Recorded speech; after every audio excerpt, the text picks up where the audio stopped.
ప్రియులారా, మన ప్రభు అయిన యేసు క్రీస్తు నామంలో మీకు శుభోదయం. ఆయనను గూర్చి అనుదిన ఆత్మీయ ఆహారం జనవరి 11 ప్రభుదినం.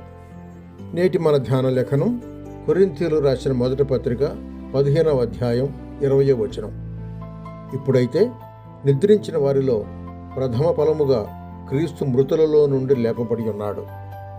వ్యాఖ్యానాంశం: క్రీస్తు పునరుద్ధాన అవసరత భావం. వ్యాఖ్యానాంశం: క్రీస్తు పునరుద్ధాన అవసరత, దాని భావము.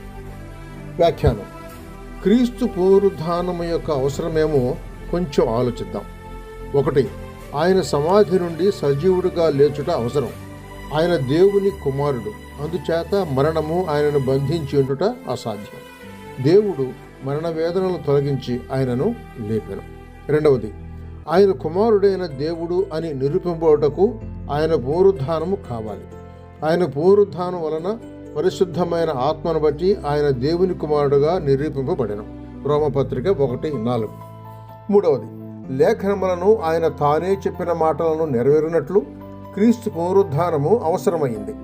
ఆయన లేచి ఉండని ఎడల ఆయన మాటలు గాని దేవుని వాక్యము గాని నిజము కానేరం. 4. దేవుని జ్ఞానము, దేవుని పరిశుద్ధత, న్యాయమని నిరూపించుటకు క్రీస్తు పునరుద్ధానం అవసరం.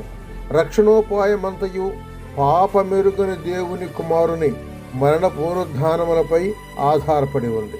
ఆయన పునరుద్ధానం వలన దేవుడు సర్వశక్తుడనియు సాతాను ఓడింపబడిన శత్రువనియు రుజువు చేయబడిన. 5. దేవుని నీతి న్యాయములు సంతృప్తి చెందననియు విశ్వాసులు నీతిమంతులుగా తీర్చబడిననియు క్రీస్తునందున్న మనము తెలుసుకున్నట్లు క్రీస్తు పునరుద్ధానము అవసరం. రోమపత్రిక 4:25. ప్రభు అయిన యేసు క్రీస్తు పునరుద్ధానము క్రైస్తవ విశ్వాసమునకు ప్రధానమైన అవసరం. ఆయన పునరుద్ధానం కానియడల ఆయన నమ్మకమునకు గాని మన నిరీక్షణకు గాని ఆధారం లేక నాశనమునకే గాని మరి దేనికిని పనికిరాని వారమై ఉండును. ఎలాగనగా క్రీస్తు లేపబడని ఎడల మీ విశ్వాసం వ్యర్థమే, మీరింకనూ మీ పాపములోనే ఉన్నారు, అంతేకాదు నిద్రించిన వారును నశించిరి అని కొరింథీయులకు రాసిన మొదటి పత్రిక 15వ అధ్యాయం 17-18 వచనాల్లో వ్రాయబడి ఉంది. అయితే క్రీస్తు పునరుద్ధానుడై ఉన్నాడు.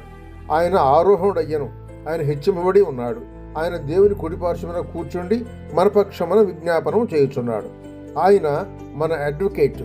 హల్లెలూయా! ఆహా, ఎంత గొప్ప రక్షకుడు! ఆయన పునరుద్ధాన భావం గమనించండి. పునరుద్ధానుడైన ఆయనతో మనకున్న సంబంధం ఏమనగా ఆయన జీవించుచున్నాడు కనుక మనం కూడా జీవించదము. ఇప్పుడైతే నిద్రించిన వారిలో ప్రథమ ఫలంగా క్రీస్తు మృతులలో నుండి లేపబడి ఉన్నాడు.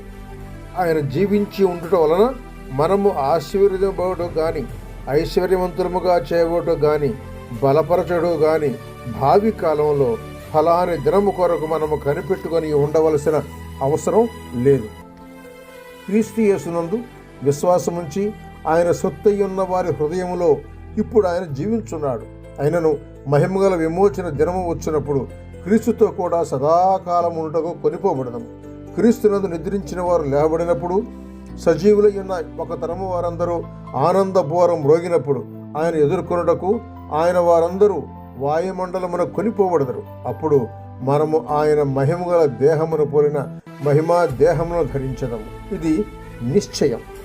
ఆయన లేచను. ఆయన పునరుద్ధానము మన పునరుద్ధానమునకు సంచకరువుగా ఉన్నది. మన ప్రభు అయిన యేసుక్రీస్తు తండ్రి అయిన దేవుడు స్తుతింపబడును గాక. మృతులలో నుండి యేసుక్రీస్తు పునరుద్ధానుడైనందున జీవముతో కూడిన నిరీక్షణ మనకు కలుగునట్లు ఆయన తన విశేష కనికరము చొప్పున మనల్ని మరలా జన్మింపచేశాను. సహోదరుడు ఎం. డేవిడ్సన్.